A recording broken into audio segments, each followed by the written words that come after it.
Nah,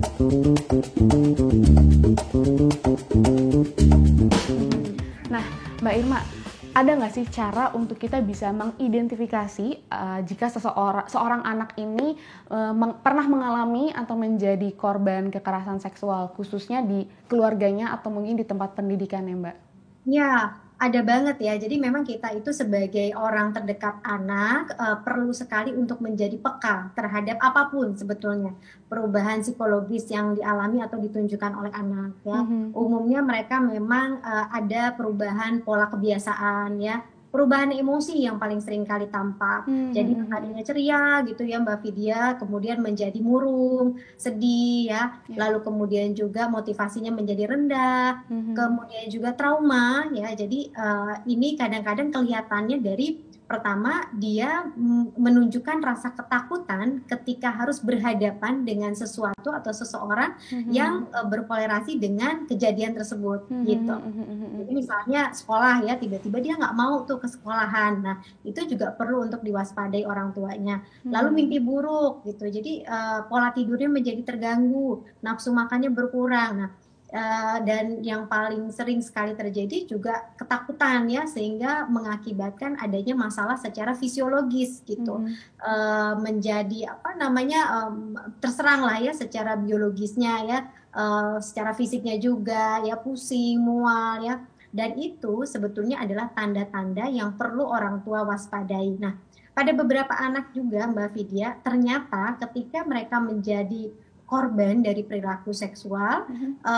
ini meniru perilaku tersebut, begitu. Jadi ketika dia tidak tahu bahwa itu adalah sesuatu yang salah, nah si anak ini melakukan ke dirinya sendiri atau kepada anak lain, gitu. Jadi kadang-kadang dia melakukan aktivitas yang ada hubungannya dengan aktivitas seksual. Nah, itu Mhm. juga orang tua perlu waspadai. Jadi kurang lebih perubahan-perubahannya demikian Mbak Vidya.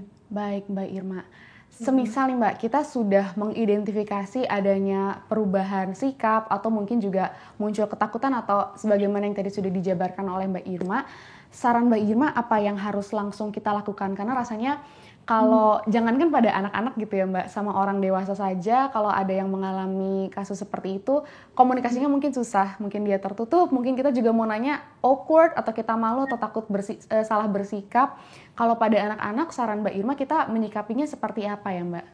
Oke, yang pasti pertama ketika kita sebagai orang terdekat, misalnya kita orang tuanya, kita mengetahui bahwa anak kita Mhm. ternyata menjadi korban pelecehan atau kekerasan secara seksual, terlihat dari perubahan-perubahannya gitu ya.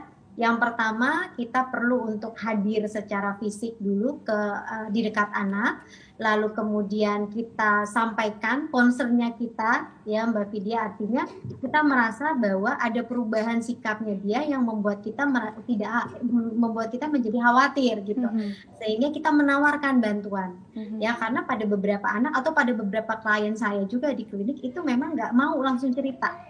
Yang paling utama dia perlu diyakinkan dulu bahwa dia itu aman, dia itu berada di tempat, berada di pendampingan yang tepat dan Mhm. membuat dia merasa tidak terancam lagi. Mhm. Karena ini kan hubungannya relasi sosial ya, Ya. karena dia pernah ada trauma juga karena kasus kekerasan yang dialami, maka kita harus membuat dia merasa aman dulu.